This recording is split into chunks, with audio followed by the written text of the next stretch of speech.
बिस्मिल्लाहिर्रहमानिर्रहीम। अस्सलाम वालेकुम नाज़रीन, मेरी यूट्यूब फैमिली जहाँ जहाँ से मुझे देख और सुन रहे हैं, अल्लाह पाक से उम्मीद है खैर वाक़ से होंगे, मज़े में होंगे। ढेर सारी दुआओं के साथ आज की वीडियो का आगाज़ करते हैं।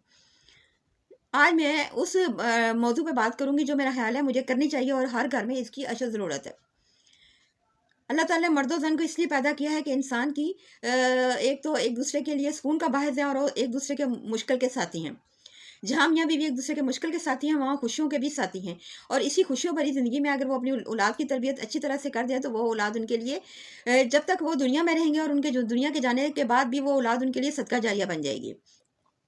तो इसका ज़्यादा इंसार जो है वो ख़वातीन के हिस्से में आते हैं, क्योंकि ख़वातीन ही अपनी औलाद की आला तरबियत कर सकती हैं।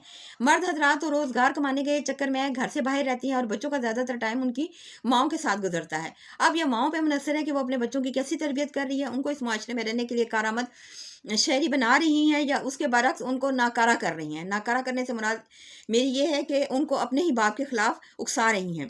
ज़रा ये तो सोचो अल्लाह की बंदी के तुम तो घर में बैठ के दुनिया ये जहान की नेमतें तुम्हें मुयस्सर हैं, लेकिन इन नेमतों को मुयस्सर करने के पीछे किसी की कुर्बानी और किसी की मेहनत तो शामिल है कि नहीं है, या बैठे बैठाए सारा कुछ आसमान से आपके गोद में आ गिरा है।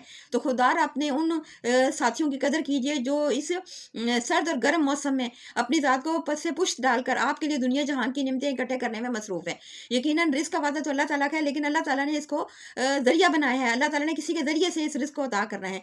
तो जितनी इन अपने जीवन साथियों की कदर करें वो कम है, और अपनी औलाद की ऐसी तरबियत करें कि वो अपने बाप के लिए एक मिसाली औलाद बन सके और उनकी खिदमत गुजार औलाद शामिल हो। ये ना हो कि बाप के पीछे उसकी 10,000 बुराइयां निकालें और उसकी सारी नेकियां भूल जाएं। अमूमन हमारे मुआशरे में ऐसा ही होता है।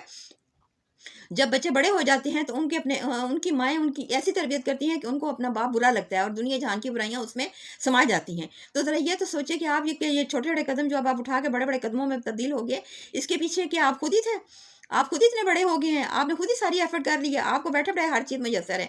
तो उन रिश्तों की कदर कीजिए, उनको अहमियत दीजिए, ना कि उनकी बुराइयाँ कीजिए। क्योंकि ये सोचिए आज तो हम उनके बारे में बुरा बोल रहे हैं और बुरा सोच रहे हैं और उनको इस हद तक गिराने की कोशिश करते हैं कि वो मुआशरे में अपने आप को छुपा लेते हैं और अपना गम किसी दूसरे पे ज़ाहिर नहीं होने देते। बहुत सारी ऐसी मिसालें मेरी नज़रों के सामने से गुजरी हैं। तो मैंने सोचा आज इसी मौजू पर भी एक बात करनी चाहिए, क्योंकि अपने वालिदैन की बहुत कदर करें, स्पेशल अपने वालिद की, क्योंकि वालिद ही अपनी औलाद का एक मजबूत सहारा होता है। वही अपनी औलाद को हर बुरी चीज़ के शर से बचाता है और खुद दुनिया की हर तकलीफ को सहता है, लेकिन अपने बच्चों पे गर्म हवा नहीं आने देता। तो औलाद का भी ये फ़र्ज़ बनता है कि अपने माँ बाप की, स्पेशल अपने वालिद की कदर करें कि जिसने आपको इस मुआशरे में रहने के काबिल बनाया। यकीनन मेरी ये वीडियो आपको पसंद आएगी। लाइक, शेयर और सब्सक्राइब लाज़मी कीजिए ताकि मेरी हौसला अफजाई हो कि मेरी यूट्यूब फैमिली मुझे कहाँ-कहाँ पर सपोर्ट कर रही है। ये सपोर्ट जारी रहनी चाहिए। मुझे दीजिए इजाज़त, फिर मिलते हैं आपके साथ एक खूबसूरत सी टॉपिक और एक अच्छी सी बात के साथ। तब तक के लिए फ़ी अमानिल्लाह।